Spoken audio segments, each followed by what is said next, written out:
আসসালামু আলাইকুম। মাদারবোর্ড সার্ভিসিংয়ের নতুন একটা ভিডিওতে আপনাদের সবাইকে স্বাগতম জানাচ্ছি। আজকে আমরা আলোচনা করব 4টা মাদারবোর্ড নিয়ে। তো এখন যে মাদারবোর্ডটা অন করছি এটা হলো গিগাবাইটের 310 মাদারবোর্ড। এছাড়াও মাদারবোর্ড আছে আমাদের পাশে আসুসের 81 এবং গিগাবাইটের 110 সিরিজের মাদারবোর্ড, দুটো 110-এর। এগুলোর কি প্রবলেম ছিল অথবা এখন বর্তমান কি অবস্থা, এখন কিন্তু 4টা মাদারবোর্ডই ওকে হয়ে গেছে। আমি ডিসপ্লে আপনাদেরকে দেখাই দেবো ইনশাল্লাহ। এই মাদারবোর্ডটার প্রবলেম ছিল সিপিইউ ফ্যান ঘোরে, প্রসেসর হিট হয় না, ডিসপ্লে আসে না। আচ্ছা, তার আগে বলে নিই এই মাদারবোর্ডটা আমাদের কাছে কে পাঠাইছিল, কোথা থেকে পাঠাইছিল।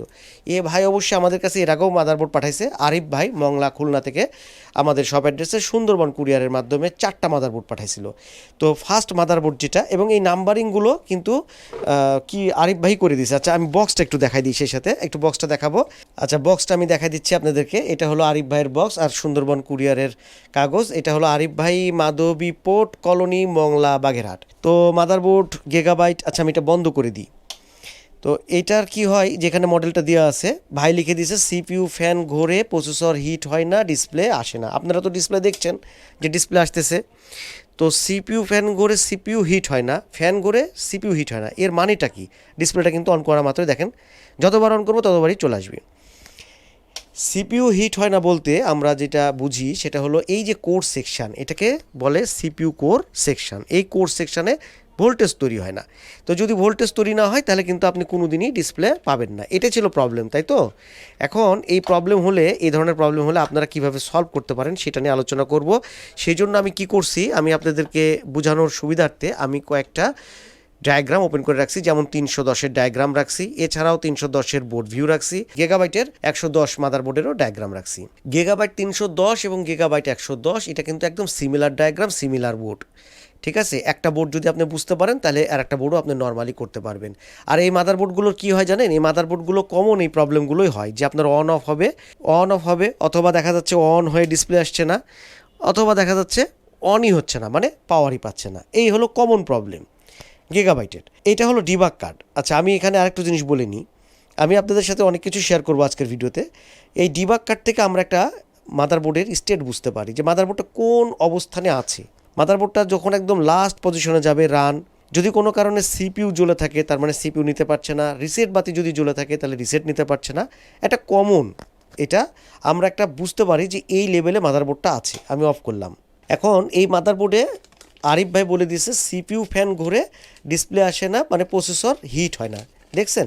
এবং প্রত্যেকটা মাদারবোর্ডের সাথে ভাই কী করছে, এরকম স্লিপ লিখে দিছে। এটা খুব ভালো। প্রত্যেকটা স্লিপই আপনাদের সাথে শেয়ার করব যে কোনটার কী প্রবলেম ছিল, আমি শেয়ার করব আপনাদের সাথে। এবং লাস্টলি আপনাদের সাথে ডায়াগ্রাম বোর্ড ভিউ নিয়ে আলোচনা করব। এখন এই যে মাদারবোর্ডের সিপিইউ কোরে যদি ভোল্টেজ তৈরি না হয় তাহলে এই মাদারবোর্ডগুলো, মানে গিগাবাইট মাদারবোর্ড, আমরা যদি একটু উপর থেকে দেখাই, তো এই মাদারবোর্ডগুলো গিগাবাইট 110, 150, 250 এবং 300, এই যে 10, এই মাদারবোর্ডগুলো কিন্তু সব সিমিলার। মানে র্যাম ভোল্টেজ তৈরি হয়, ভিটিটি ভোল্টেজ তৈরি হয় এবং ভিপিপি ভোল্টেজ তৈরি হয়। এই জায়গাগুলো আপনারা দেখে নেন, আমি দেখাচ্ছি ডায়াগ্রাম থেকে। এছাড়াও এখানে ভিসিসি এসএআইও ভোল্টেজ তৈরি হয়। এখানে কোর সেকশন পুরোটাই হলো সিপিইউ কোর এবং জিএফএক্স কোর তৈরি হয়। এছাড়াও থাকে মাদারবোর্ডে পিসিএস এবং এসআইও, একটা ব্যাটারি থাকে। এই তো মাদারবোর্ড। এবং হলো সিপিইউর জন্য সিপিইউর ভোল্টেজের, এই চিপসেটের জন্য চিপসেটের ভোল্টেজের প্রয়োজন হয়, সিপিইউর জন্য সিপিইউর ভোল্টেজের প্রয়োজন হয়, র্যামের জন্য র্যামের ভোল্টেজের প্রয়োজন হয়। এখন কোনটাতে কত ভোল্টেজ লাগে সেই জিনিসগুলো আমাদেরকে জানতে হবে, তাহলে সেক্ষেত্রে আমরা এই মাদারবোর্ডগুলোকে কিন্তু সলভ করতে পারবো। আচ্ছা, আসেন আমরা এই সুযোগে এই প্রবলেম, আমি এইটা দেখাবো আপনাদেরকে। ঠিক আছে, এই কাগজটা আমি রাখছি। আমি অন্য আরেকটা মাদারবোর্ড আপনাদের সাথে শেয়ার করব সেই সুযোগে। আমরা দেখব আসুস 81, আরিফ ভাইয়ের পাঠানো আসুস 81, এই মাদারবোর্ডটার কী অবস্থা। আমি জ্যাকগুলো একটু সরাই ফেলতেছি, এই মাদারবোর্ডটা সরাই ফেলতেছি। আচ্ছা, আরিফ ভাই কিন্তু এইটা একদম সব সহই কিন্তু দিছে। ঠিক আছে, এখানে যে প্রসেসর, র্যাম যা দেখতে পাচ্ছেন এগুলো সব আরিফ ভাই এবং আরিফ ভাই সব মার্কিং করেই দিছে। তো এই মাদারবোর্ডটা আমরা দেখতে পারলাম, মাদারবোর্ডটা রানিং অবস্থাতে আছে, কোনো সমস্যা নাই। 81 মাদারবোর্ডটা দেখবো আমরা। 81 আসুস 81, এই মাদারবোর্ডটা হলো সিএস। ওই মাদারবোর্ডটা রেখে দিলাম বলে আপনারা মনে করেন না যে ওটা সম্পর্কে আলোচনা করব না, আমি করব। আগে এগুলো আপনাদের সাথে শেয়ার করে নিচ্ছি। এটা লিখছিল যে অন হয়, প্রসেসরও হিট হয়, ডিসপ্লে আসে না। আপনারা দেখতে পাচ্ছেন লেখাটা, অন হয়, প্রসেসরও হিট হয়, ডিসপ্লে আসে না। তাহলে আমরা এখন দেখি যে এই আসুস 81 এই মাদারবোর্ডটা ডিসপ্লে আসতেছে কি না। তো এই আসুস 81 মাদারবোর্ড এবং হচ্ছে 310 110 এই মাদারবোর্ডগুলোর মধ্যে কিছু বেসিক পার্থক্য আছে। কি পার্থক্য? সেটা হলো ভোল্টেজের কম বেশি হয়। এখানে কিন্তু আপনি 81 মাদারবোর্ডে ভিসিসি এসএ আইও এই ভোল্টেজগুলো পাবেন না, এগুলো গায়েব, এই ভোল্টেজ নাই। আচ্ছা, এটা হলো ভিজিএ পোর্ট দিয়ে আমাদেরকে ডিসপ্লেটা দেখতে হবে, এই জন্য আমি এক কাজ করি, এটা হচ্ছে ভিজিএ কেবলের কানেকশানটা দিয়ে দিচ্ছি এবং সেই সাথে আপনাদেরকে ডিসপ্লেটাও দেখাবো। তো এখানে দেখলেন যে ভাই ওখানে লিখে দিছে যে প্রসেসরও হিট হয়, ডিসপ্লে আসে না। হিট বলতে কিন্তু এখানে ভোল্টেজ বোঝানো হচ্ছে, হ্যাঁ, এখানে ভোল্টেজ বোঝাচ্ছে, মানে ভোল্টেজ পাই বলেই আপনার কি হয়, প্রসেসরটা হিট হয়। তো যদি হিট না হয়, মানে সিপিইউ করে ভোল্টেজ যদি তৈরি না হয়, তাহলে আমাদেরকে প্রিভিয়াস ভোল্টেজগুলো চেক করতে হয়। তো প্রিভিয়াস ভোল্টেজগুলো কী কী থাকে এগুলো নিয়ে আমার অনেকগুলো ভিডিও আছে, একাধিক 2-10টার উপরে ভিডিও আছে, যে ভিডিওগুলো আপনারা দেখলে সিপিইউ কোরের রিকোয়ারমেন্টস কী, কীভাবে ভোল্টেজ চেকিং করতে হয়, কোনটার পরে কোন ভোল্টেজ দেখতে হয়, এগুলো নিয়ে কিন্তু আমার একাধিক ভিডিও আছে। তো সেই ভিডিওগুলো আপনারা দেখবেন, দেখলে আপনারা এই মাদারবোর্ড সম্পর্কে একটা ভালো ধারণা পাবেন। তো এইটা ছিল হচ্ছে ডিসপ্লের প্রবলেম, আমরা দেখি ডিসপ্লেটা আসছে কি না। তো আমরা অন করছি মাদারবোর্ড, দেখেন আসুস আমরা কিন্তু ডিসপ্লেটা পাচ্ছি। তো আরিফ ভাইয়ের কথা অনুযায়ী এই মাদারবোর্ডটা সিপিইউতে হিট হতো, i5 4th জেনারেশনের প্রসেসর এই মাদারবোর্ডের, এবং আরিফ ভাই কিন্তু প্রত্যেকটা প্রসেসরের সিরিয়াল নাম্বার সহ কী করছে, লিখে দিছে। ঠিক আছে, তাহলে আমরা পেলাম আসুসেরও ডিসপ্লে। এখন এইটার সিপিইউতে যদি ভোল্টেজ থাকে, তার মানে এখানে দেখেন এই যে কয়েলগুলো, এই কয়েলে ভোল্টেজ তৈরি হবে, আর এই মসপেটগুলোকে বলে হলো আপার মসপেট, আর নিচের মসপেটগুলোকে কি বলে, লোয়ার মসপেট। তো এই আপার মসপেটের ড্রেন, উপর সাইডে আসে ড্রেন, এই ড্রেনে হলো এই যে 12 ভোল্ট, এইটার ভোল্টেজটা আসে এবং এইটা কনভার্ট হয়ে সিপিইউতে যাবে। ইনপুটে হচ্ছে আপনার এই যে 16 ভোল্টের হলো ক্যাপাসিটার দেওয়া থাকে এবং আউটপুটে হলো কম মানের ক্যাপাসিটার দেওয়া থাকে। তো এগুলো আপনারা দেখবেন, এগুলো আপনার বোর্ড ভিউ থেকে দেখতে পাবেন। 81 মাদারবোর্ডও সেম 110 310 যেমন গিগাবাইটের মাদারবোর্ডগুলো বলছিলাম, এটাতেও সেম, কিন্তু এখানে কিছু ভোল্টেজের কম বেশি আছে। যেখানে এই 110-এ থাকে ভিসিসি এসএ আইও যে ভোল্টেজের জায়গাটা, মানে এই জায়গাটা যদি আমি আপনাদেরকে দেখাই, এই যে এই জায়গাটা, এইগুলো কিন্তু নাই, ভোল্টেজগুলো 81-এ নাই।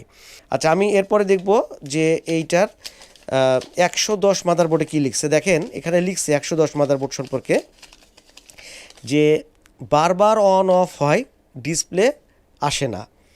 তো এটা হলো 110 S2PH মাদারবোর্ড, দুইটাই হলো S2PH। ভাই দুইটা মাদারবোর্ড দিছে, দুইটাই হলো S2PH মাদারবোর্ডের। এখানে থাকে নাম্বার। এই মাদারবোর্ডটা দেখি এটার কি প্রবলেম লিখে দিছে, এটাও আমরা দেখলাম। এটা খুলতেছি, এটা লেখা আছে অন হয় কিন্তু ডিসপ্লে আসে না, মানে এটা অন হয় ডিসপ্লে আসে না, আর এটাতে লিখে দিছে বারবার অন অফ হয় ডিসপ্লে আসে না। তো 110 মাদারবোর্ডও আপনার এখন রানিং আছে। এখন এই মাদারবোর্ডগুলো যেগুলো আপনার অন হয়ে ডিসপ্লে আসে না অথবা অন অফ হয়, আপনি একটা জিনিস মনে রাখবেন, এই 110 মাদারবোর্ডে, আচ্ছা এই কাগজ এখানেই থাক, এই কাগজটা এখানে রাখছি আপাতত। এই 110 মাদারবোর্ডগুলোতে কি হয় যে ডিসপ্লে না আসার জন্য অন অফ তখনই হবে যদি কোনো কারণে মাদারবোর্ডের কোনো একটা সেকশানে ভোল্টেজ মিসিং হয়। ভোল্টেজ আপনারা কীভাবে চেক করবেন, মিটার দিয়ে চেক করবেন, মিটার দিয়ে ভোল্টেজ দেখবেন, র্যাম সেকশন দেখবেন, ভিভিপি দেখবেন, ভিটিটি দেখবেন, ঠিক আছে, এসএ আইও দেখবেন, সিপিইউ কোরের কয়েলগুলোতে দেখবেন যে কোন সেকশনের কোন জায়গায় ভোল্টেজ মিসিং। তারপরেও কিন্তু সব সেকশনের ভোল্টেজ যদি ঠিক থাকে, বায়োসের সমস্যা হলেও কিন্তু মাদারবোর্ড অন অফ হতে পারে। আর বায়োস কীভাবে করতে হয় এইটা নিয়ে আমার বোধহয় ওইটাও এরকম কত 10-12টাই ভিডিও আছে, গিগাবাইটের বায়োস, আসুসের বায়োস, এই বায়োসগুলো কীভাবে প্রোগ্রাম করতে হয়, নষ্ট হয়ে গেলে বায়োস করাপ্ট হয়ে গেলে কীভাবে করতে হয়, এগুলো নিয়ে ভিডিও আছে, আপনারা দেখেন চ্যানেলে, তাহলে আপনারা এই মাদারবোর্ডগুলো সম্পর্কে একটা ভালো ধারণা পেয়ে যাবেন। আচ্ছা, আমি 110 মাদারবোর্ড একটা নিচ্ছি। তো আরিফ ভাইয়ের যে 4টা মাদারবোর্ড, এই 4টা মাদারবোর্ডই কিন্তু ওকে অবস্থাতেই আছে, আমি একটা একটা করে দেখাই দিচ্ছি আপনাদেরকে। তো এখন ভোল্টেজগুলো আমরা কিভাবে জানবো, তাই না, যে এই 110 মাদারবোর্ডে আপনার কি কি ভোল্টেজ লাগছে, আর আপনার 310-এ মানে 8 জেনারেশনে কি কি লাগছে। তো 8 জেনারেশনের মাদারবোর্ড আর এই 110-এর মাদারবোর্ড, এগুলোতে আপনার একই ভোল্টেজ লাগবে। ঠিক আছে, ভোল্টেজের যে ভিসিসি এসএ আইও ভোল্টেজগুলোর প্রয়োজন হয়, দুইটাতে কিন্তু সেম টু সেম। ঠিক আছে, এগুলাতে ভোল্টেজ কম বেশি হয় না, শুধুমাত্র 81 মাদারবোর্ডে আপনার ভোল্টেজের কম দরকার হয়, ভোল্টেজ বেশি প্রয়োজন হয় না। আমি এটার লাইন দিলাম। তো এইটা হচ্ছে এইটা তাই না? 110 বারবার অন অফ হয়, ডিসপ্লে আসে না। তো আমরা দেখব যে এইটা কি প্রবলেমটা সলভ হয়েছে কিনা। তো এটা হলো 2 নাম্বার। তো আমরা পাওয়ার সুইচ দিলাম, কানেক্টার। আচ্ছা, ডিবাগ কার্ড সম্পর্কে একটু আলোচনা করব এই সুযোগ অন করতে করতে মাদারবোর্ড। এই ডিবাগ কার্ডগুলো থেকে যে স্টেটের কথা বলছিলাম, যে এখানে কিন্তু সবগুলো লেখা থাকে, হ্যাঁ, যে ক্লক রিসেট, দেখেন অন করছি ডিসপ্লে চলে আসছে। তো ভাই কি বলছিল যে অন অফ হয়, ডিসপ্লে আসে না, তাই না? ডিসপ্লে আসছে, অন অফ হয়, ডিসপ্লে আসে না, আসছে। আমি আবার অফ করতেছি, দেখেন অন করব। মাদারবোর্ড হলো S2PH, ভাই পাঠাইছিল হচ্ছে S2PS, একদম মডেলগুলো লিখেই দিছে, মাদারবোর্ড লিখে দিছে, প্রসেসরের সিরিয়াল নাম্বার দিছে, কত জেনারেশনের processor, i5 7 generation, 8GB RAM এবং র্যামেরও সিরিয়াল দিয়ে দিছে। কিন্তু এখানে প্রসেসর, র্যাম সব সিরিয়াল, এবং এই যে নাম্বারিংগুলোও ভাই করে দিছে, ঠিক আছে? আরিফ ভাই কিন্তু এই নাম্বারিংগুলো করে দিছে। তো এটাতে আমরা ডিসপ্লে পেলাম। আমি আর একবার ডিসপ্লেটা দেখব। এখন এই 110 মাদারবোর্ডে আমি কম্পিউটার স্ক্রিনে গিয়ে আপনাদেরকে দেখা দিচ্ছি যে আপনারা বেসিক কী কী জিনিস চেক করবেন। ইয়েস, ডিসপ্লে ওকে। তো এটা সরাই নিচ্ছি, আপনারা এইটা আগে ক্লিয়ার করে দিই আমি, তারপরে আপনাদেরকে আমি একদম কম্পিউটার স্ক্রিনে গিয়ে এই মাদারবোর্ডগুলো সম্পর্কে একটা ধারণা দেবো আজকে, যে এইগুলো আপনারা চেকিংটা কিভাবে করবেন, আপনারা কিভাবে ট্রেস করতে পারবেন। যদি ওগুলো করতে পারেন তাহলে এই মাদারবোর্ডগুলো খুব সহজে আপনারা রেডি করতে পারবেন। তো চলে গেল 3টা মাদারবোর্ড আপনাদেরকে দেখালাম। আমি আর একটা মাদারবোর্ড দেখা দিচ্ছি, আরিফ ভাইয়ের পাঠানো লাস্ট মাদারবোর্ড। তো আরিফ ভাই এর আগেও আমাদের কাছে মাদারবোর্ড পাঠাইছে। এটা লিখছে অন হয় কিন্তু ডিসপ্লে আসে না। এটা হলো 110 S2PH একই, এবং এটাতে প্রসেসর দিছে i5 7 জেনারেশন, এবং র্যাম দেখেন স্কাই হাইনিক্সের 8GB র্যাম, এবং র্যামের সিরিয়ালও দিয়ে দিছে। প্রত্যেকটাতে কিন্তু এভাবে কাজ করছে, খুব ভালো। আপনারা যারা কাজ পাঠাবেন অথবা পাঠান, এরকমভাবেই দিবেন, তাতে আমাদের জন্য অনেক সুবিধা হয়। এটা হলো এই যে S2PH, এখানে হচ্ছে মাদারবোর্ডের নাম্বার, এই যে প্রসেসর আর হচ্ছে র্যাম। তো এটা আমরা দেখে নিই, লাস্ট এটা দেখে নিয়ে আমরা চলে যাব হচ্ছে কম্পিউটারে গিয়ে আপনাদের সাথে শেয়ার করব 81 মাদারবোর্ড, 310, 110 এবং 110-এর বোর্ড ভিউ, 310-এর পিকচার থেকে আপনাদেরকে বুঝাই দেবো মাদারবোর্ডের কোথায় কোন কম্পোনেন্টস থাকে এবং কিভাবে আপনারা এগুলোকে ট্রেস আউট করতে পারেন। আজকের ভিডিওটা একটু চেষ্টা করব বড় হলেও আপনাদেরকে একটা ভালো ধারণা দেওয়ার জন্য। তো আমি ফ্যানটা দিয়ে দিচ্ছি।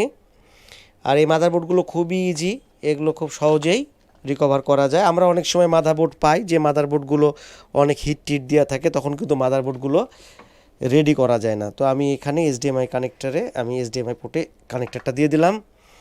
এবার অন করব। তো আমরা ওই মাদারবোর্ডগুলো দেখলাম, কোনোটা অন অফের কথা লিখছে, কোনোটা অন হয় ডিসপ্লে আসে না সেটা লিখছে, CPU হিট হয় না সেটা লিখছে।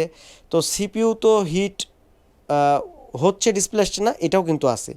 তো আমরা অন করলাম, লাস্ট গিগাবাইটের S2PH মাদারবোর্ড, আমরা ডিসপ্লে দেখতেছি অন হয়েছে মাদারবোর্ড, এবং ডিসপ্লে চলে আসবে। তো এই মাদারবোর্ডগুলো যে চলে আসছে ডিসপ্লে, তো এইটাও কি লিখছে, এটাও লিখছিল অন হয় ডিসপ্লে আসে না। তো এই হলো 4টা মাদারবোর্ড, আরিফ ভাইয়ের 4টা মাদারবোর্ডই ওকে, ডান, জব ইজ ডান। এখন আমরা আলোচনা করব যে এই মাদারবোর্ডগুলো কিভাবে কাজ করতে হয়। তো সেই ক্ষেত্রে আগে একটু আপনাদের সাথে শেয়ার করে নিই যে এই যে মাদারবোর্ড, এখানে দেখেন যেই কয়েল, যেই কম্পোনেন্টস এখানে আছে, আর 310 মাদারবোর্ডটা আমি আপনাদেরকে দেখাই। 310 মাদারবোর্ডটাও কিন্তু একই কম্পোনেন্টস একই জায়গাতেই আছে। দেখেন আপনারা ভালোভাবে, এটা কিন্তু 8 জেনারেশন, ঠিক আছে? এটা 8 জেনারেশন, আর এগুলো কত 6 7 জেনারেশন, 110 6 7 জেনারেশন। এখানে যদিও 7 জেনারেশনের প্রসেসর ব্যবহার করা হয়েছে, দুই জেনারেশনই চলে, আর এটা হলো 8 জেনারেশনের 310 মাদারবোর্ড। এখানেও যে ভোল্টেজগুলো লাগবে প্রয়োজন, এটাতেও কিন্তু একই ভোল্টেজ লাগবে। অতএব আপনি যদি এইটা আমি কাজ করতে পারি, তাহলে এটাও কিন্তু করা সম্ভব, এরা একই ফরম্যাটে চলে। তো আর কথা বাড়াচ্ছি না, কম্পিউটার স্ক্রিনে চলে যাব। কম্পিউটার স্ক্রিনে গিয়ে আপনাদের সাথে শেয়ার করব আজকে এই আরিফ ভাইয়ের পাঠানো 4টা মাদারবোর্ড।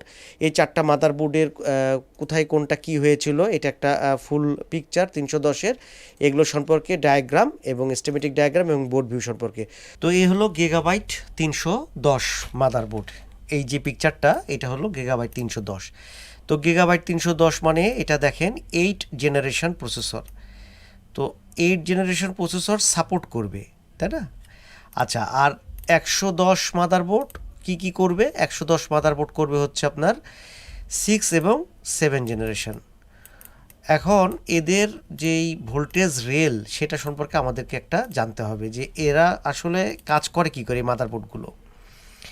তো এই ভোল্টেজ রেল জানার আগে আমাদেরকে আরেকটা জিনিস জানতে হবে ভাই, সেটা হলো যে এই মাদারবোর্ডগুলোর কয়টা সেকশন আছে এবং কোন সেকশন থেকে কোন কোন ভোল্টেজ কি ভোল্টেজ আর কি ডিস্ট্রিবিউট হয় পুরো মাদারবোর্ডে, তাই না? এটা আমাদেরকে আগে জানতে হবে। একটা মাদারবোর্ডের টোটাল কম্পোনেন্টস আগে আমাদেরকে চিনতে হবে, তাহলে সেক্ষেত্রে মাদারবোর্ডের কাজ করতে সুবিধা হবে। যে কোনো মাদারবোর্ড দেখেন, এই মাদারবোর্ডগুলোর ভিতরে যে 310, 110, 81 মাদারবোর্ড অথবা 510 যে মাদারবোর্ডই দেন না কেন, কম্পোনেন্টস আগে আমাদেরকে চিনতে হবে, পার্টস।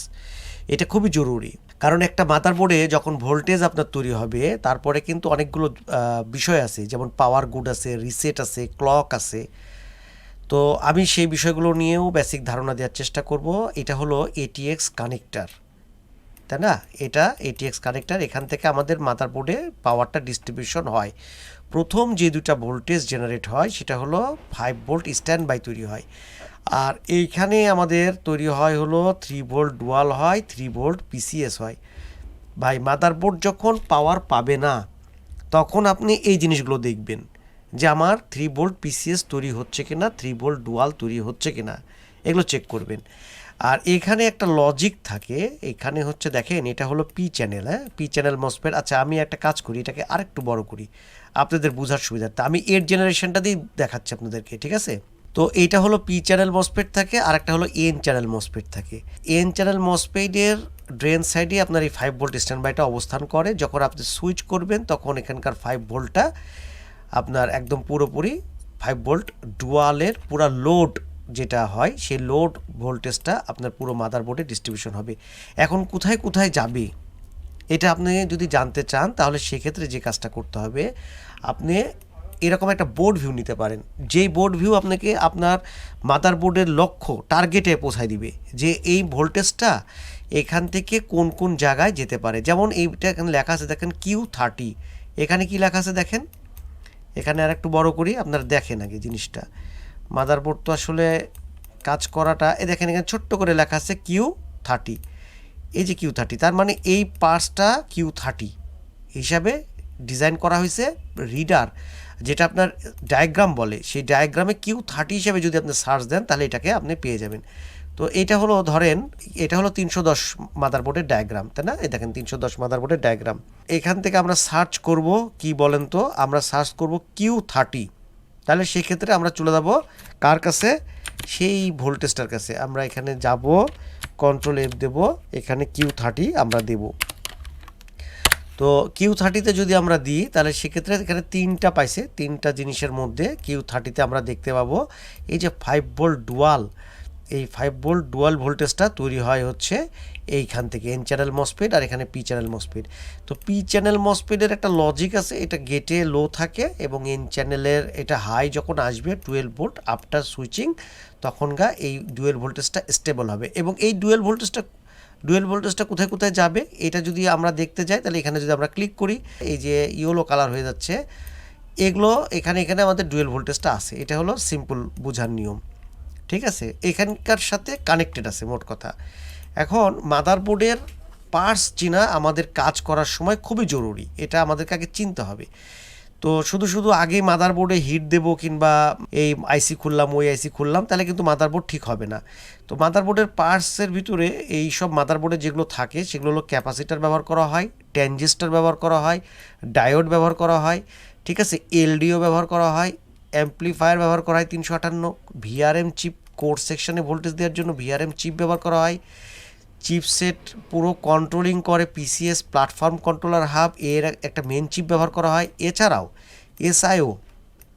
এসআইও ব্যবহার করা হয়। এসআইও পিসিএসের সাথে কমিউনিকেশন করে মাদারবোর্ডকে পুরো সেকশনটাকে সে তদারকি করে, কন্ট্রোল করে, দেখে। এছাড়াও মাদারবোর্ড কন্ট্রোল কীভাবে হবে সেটার জন্য ফার্মওয়্যার এর দরকার হয়, যে ফার্মওয়্যারটা আমরা বায়োস হিসাবে জানি। এটা কোনো মাদারবোর্ডে দুটাও থাকে, কোনো মাদারবোর্ডে একটা চিপও থাকতে পারে। এছাড়াও মাদারবোর্ডে থাকবে সাউন্ড আইসি, মাদারবোর্ডে থাকে ল্যান আইসি, ল্যান চালানোর জন্য থাকে ল্যান ক্রিস্টাল, আর এই পাশে থাকে হলো মাদারবোর্ড নো পাওয়ার অনের জন্য লাগে হচ্ছে ক্রিস্টাল 32.7, আর লাগে কি ডিসপ্লে আসার জন্য প্রত্যেকটা সেকশনে ক্লক দেওয়ার জন্য লাগে এই হচ্ছে 24 মেগাহার্টজের ক্লক।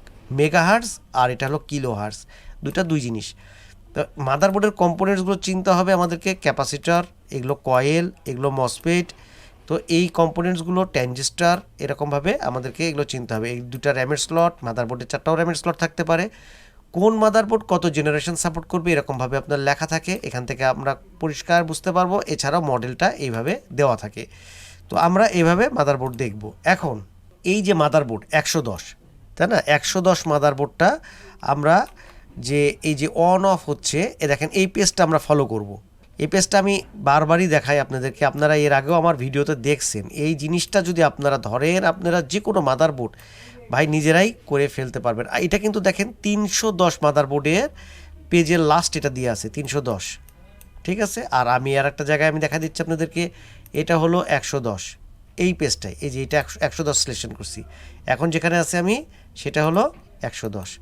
দেখেন তো এই দুইটা পেজ আমি এবার ক্লিক করব, এই পেজটা এবং এই পেজটা আমি এটা পাশে নিই, দুটা দেখেন একই জিনিস কিন্তু, দেখছেন।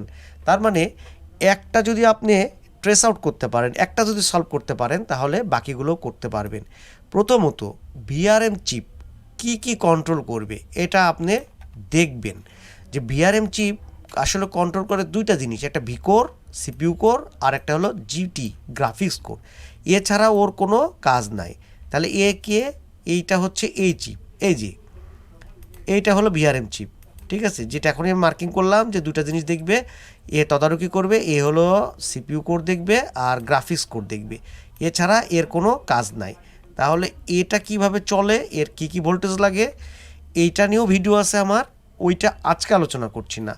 ভিআরএম চিপের ডিটেলস নিয়ে ভিডিও করছি আমি, আমার বোধহয় 2টা কি 3টা ভিডিও আছে, ভিআরএম চিপের ডিটেলস ভিডিও আছে এই ইন্টারসেল আইসিরি, চাইলে দেখে নেবেন। আর যদি বলেন নতুন করে ভিডিও করার জন্য, খুঁজতে বুঝতে অসুবিধা হয় বলবেন, আমি নতুন করে আবারও ভিডিও করব।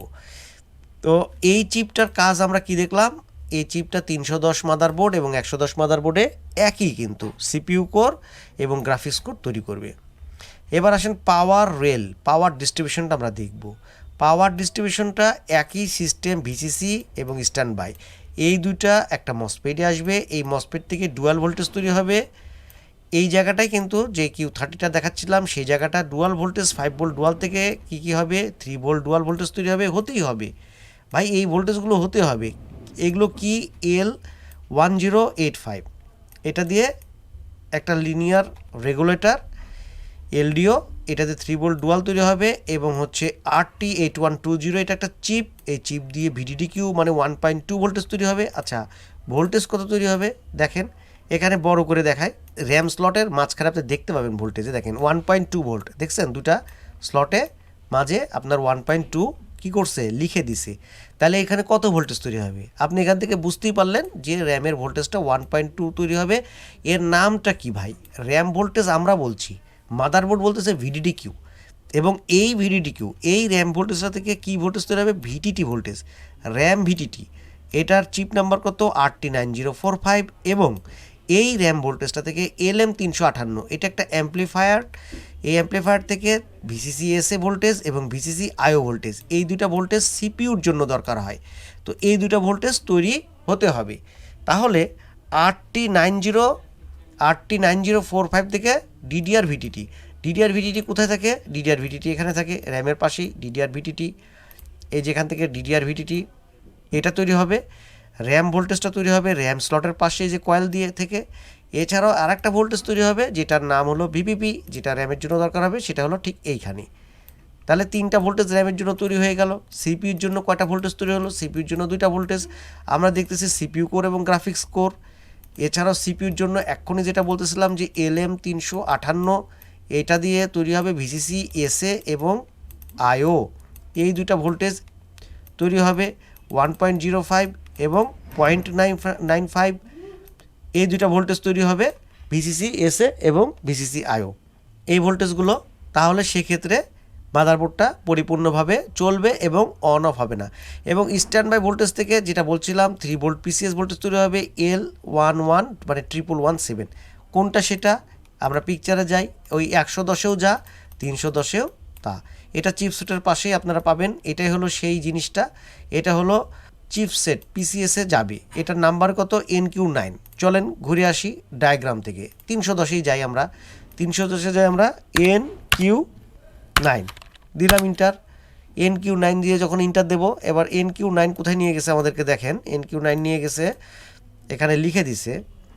এত সহজ ভাই, এই জিনিসগুলো আমরা আসলে বুঝতে পারি না বিধায় আমাদের কাছে মনে হয় মাদারবোর্ড সার্ভিসিং অনেক কঠিন। এই যে 3 ভোল্ট PCS, এই যে এখানে দেখেন 5 ভোল্ট স্ট্যান্ড বাই আসবে, 3 ভোল্ট PCS বের হবে, এটা অ্যাডজাস্ট হবে, অ্যাডজাস্টেবল। NQ9 নাম্বার হলো L1117।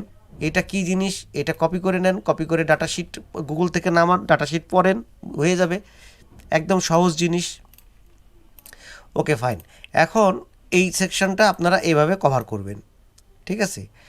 আর এমনি সিপিইউতে কী কী ভোল্টেজ, র্যামের কী কী ভোল্টেজ, এই যে র্যাম ভিপিপি বললাম, চিপসেটের ভোল্টেজ, আয়োর বেসিক ভোল্টেজ। আয়োর কিন্তু আমরা একটা জিনিস সবচেয়ে মিস করি, সেটা হলো 2.5 লেভেল, এটা কিন্তু আমাদেরকে চেক করতে হবে। হ্যাঁ, এটা অনেক সময় আমরা মিস করে ফেলি, তো এই জিনিসটা চেক করতে হয়। এটা যদি মিসিং হয়ে যায় তাহলে মাদারবোর্ড কিন্তু স্টেবল কখনোই হবে না। ভিসিসি, এসএ, আইও এই ভোল্টেজগুলো আশাই করা যাবে না। আপনার র্যাম ভোল্টেজ তৈরি হয়ে যাবে কিন্তু ভিসিসি, এসএ, আইও ভোল্টেজ পাবেন না 2.5 লেভেল যদি না তৈরি হয়। তো যার কারণে এই জিনিসটা আমাদেরকে চেক করতে হবে। তো 81 মাদারবোর্ডটায় আসেন, এবার 81 মাদারবোর্ড সম্পর্কে বলি। 81 মাদারবোর্ডের যত জিনিস আপনার কিসে এই 110 310-এ আছে, 81 খুবই সিম্পল হয়ে থাকে, এর ভোল্টেজ লেভেলটা অনেক কম। এখানে আপনার র্যাম ভোল্টেজটা তৈরি হবে, র্যাম ভিডিটি হবে, কোথায় হবে এরকম করবেন। আপনারা যদি এই যে এইরকম পিডিএফ চান, আমাকে এই ভিডিওর কমেন্ট করেন, আমি আপনাদেরকে প্রোভাইড করব। যে যদি এরকম পিডিএফ লাগে আপনাদের, তাহলে আমাকে কমেন্ট করবেন যে পিডিএফ লাগবে, আমি আপনাদেরকে প্রোভাইড করে দেবো, অসুবিধা নাই। ভিসিসি কোড লাগবে। তো ভোল্টেজ কিন্তু দেখেন কয়েকটা ভোল্টেজ, 1.5 হলো চিপসেটের ভোল্টেজ। তো এই ভোল্টেজগুলো 81-এর কিন্তু আবার কাজ করার একটু সিস্টেমটা একটু আলাদা, যেহেতু ভোল্টেজ কম, এটা একটু আলাদা। এবং এর রিসেট কোথায়, কোন জায়গায় রিসেট চেক করতে হবে, সেই জিনিসগুলো আপনি দেখতে পাবেন। তবে সবচেয়ে ভালো হয় আপনার এই বোর্ডগুলোর ক্ষেত্রে, 81 বোর্ডের ক্ষেত্রে, 81 বোর্ড বলে না, অন্যান্য বোর্ডের ক্ষেত্রেও আপনার সবচেয়ে ভালো হয় বোর্ড ভিউ দেখে কাজ করা। এই যে এগুলো দেখে কাজ করলে হয় কি, যে আপনার এই ভোল্টেজটা কোথায় থেকে কোথায় গেছে অথবা কার সাথে কানেকশান আছে, এটা আপনি সহজেই ট্রেস আউট করতে পারবেন। যে 2.5 যদি না হয় তাহলে আমার এই ক্যাপাসিটারটা মেবি শর্ট থাকতে পারে।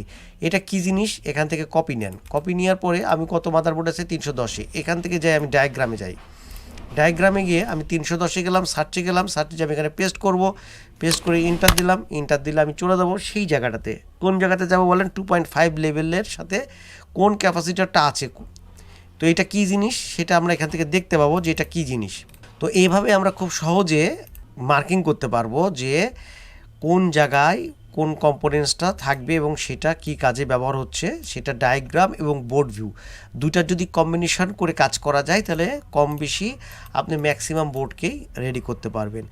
আচ্ছা, আইও চিপের উপরে আমার কাছে অনেকগুলো কমেন্টস আছে যে ভাই আইও চিপের উপরে ভিডিও করার জন্য।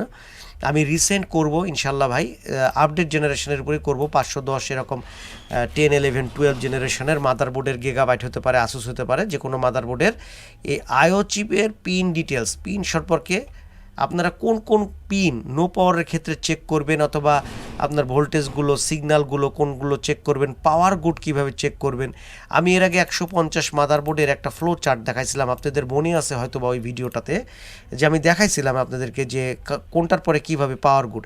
আমি আপনাদেরকে একটা কমন জিনিস বলে দিই, এই যে মাদারবোর্ডগুলো অন হওয়ার পরে ডিসপ্লে আসে না, ধরেন সব সেকশানে ভোল্টেজ আসতেছে, সব সেকশানে আপনি সিপিইউ করে ভোল্টেজও পেয়ে গেছেন, তারপরেও ডিসপ্লে আসতেছে না, দেন আপনাদেরকে চেক করতে হবে পাওয়ার গুড মিসিং হচ্ছে কিনা। সিপিইউর পাওয়ার গুড মানে ভিআরএম চিপের পাওয়ার গুড, আইটির পাওয়ার গুড, পিসিএসের পাওয়ার গুড, এই পাওয়ার গুডগুলো চেক করতে হবে। ইভেন সিপিইউর পাওয়ার গুড, এই পাওয়ার গুডগুলো চেক করতে হবে। পাওয়ার গুডগুলো চেক করতে হবে এই কারণে, এই পাওয়ার গুডগুলো যদি প্রপারলি না হয় তাহলে PL2 reset, platform reset generate হবে না। তো প্ল্যাটফর্ম রিসেট যদি জেনারেট না হয় তাহলে তো মানে প্ল্যাটফর্ম রিসেট যদি না হয় তাহলে মাদারবোর্ড ডিসপ্লে আসবে না। তো মাদারবোর্ড ডিসপ্লে আসার জন্য রিসেট হওয়াটা অতীব জরুরি, মানে রিসেট হইতেই হবে। তাহলে রিসেট হওয়ার পূর্ব শর্ত হলো পাওয়ার গুড আপনার থাকতেই হবে মাদারবোর্ডে। এখন মাদারবোর্ডে যদি পাওয়ার গুড আপনি না পান তাহলে সেক্ষেত্রে রিসেট হবে না, RST রিসেট হবে না। রিসেট না হলে আপনার কোনো দিন ডিসপ্লে আসবে না, আপনি খালি ভোল্টেজই ম্যাপে যাবেন। তাহলে ভোল্টেজ লেভেলগুলো পার হওয়ার পরে পাওয়ার গুড আসবে, পাওয়ার গুডগুলোর পরে রিসেটগুলো আসবে, ক্লক আসবে। আরেকটা ইম্পর্টেন্ট জিনিস হলো ক্লক। ক্লক ছাড়া কিন্তু কখনোই আপনার কি হবে না, ডিসপ্লে আসবে না। এই চিপসেট প্রত্যেকটা সেকশনকে ক্লক জেনারেট করবে, ক্লক দিবে। তো সেই ক্লকগুলো প্রপারলি তৈরি হচ্ছে কিনা সেটাও আমাদেরকে দেখতে হবে। তো যাই হোক, সেই বিষয়গুলো আমরা আলোচনা করব আর একটা ভিডিওতে, আপনাদের সাথে শেয়ার করব ক্লক নিয়ে একটা ভিডিওতে, পাওয়ার গুড অথবা রিসেট, কে কাকে রিসেট দেয় সেই বিষয়গুলো।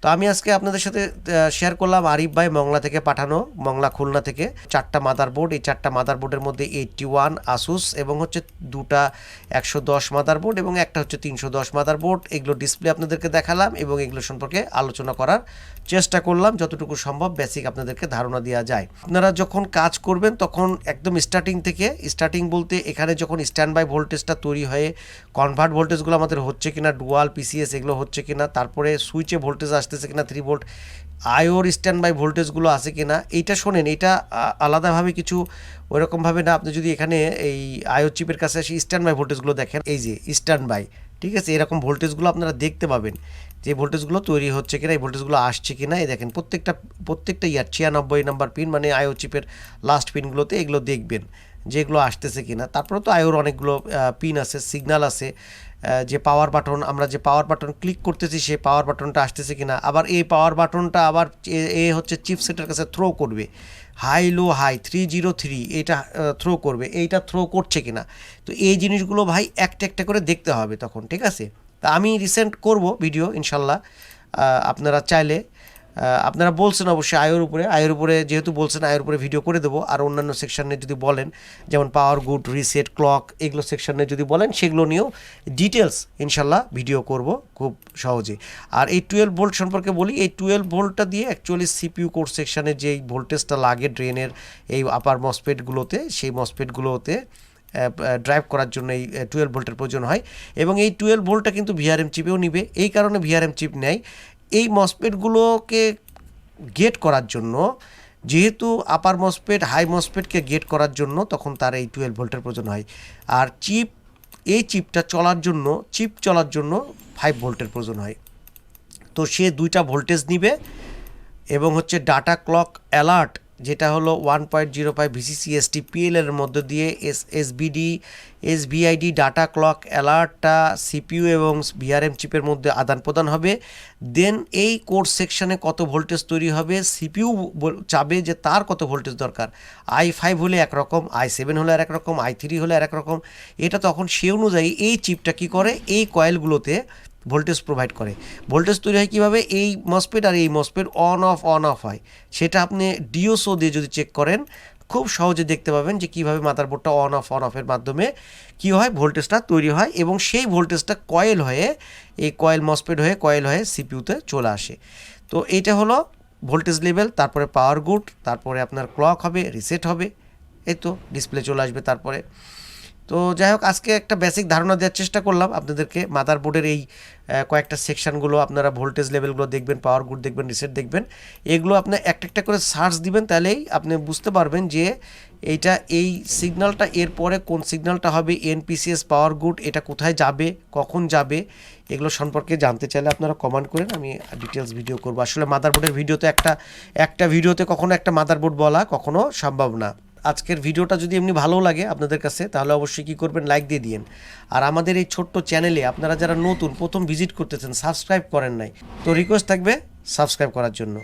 তো কথা হবে অন্য কোনো ভিডিওতে, আজকে ভিডিও শেষ করব, ভিডিও তারপরে অনেক বড় হলো, অন্য কোনো ভিডিওতে আবার কথা হবে। সে পর্যন্ত সবাই ভালো থাকবেন সে আশায় আজকের মতন আল্লাহ হাফেজ, আসসালামু আলাইকুম।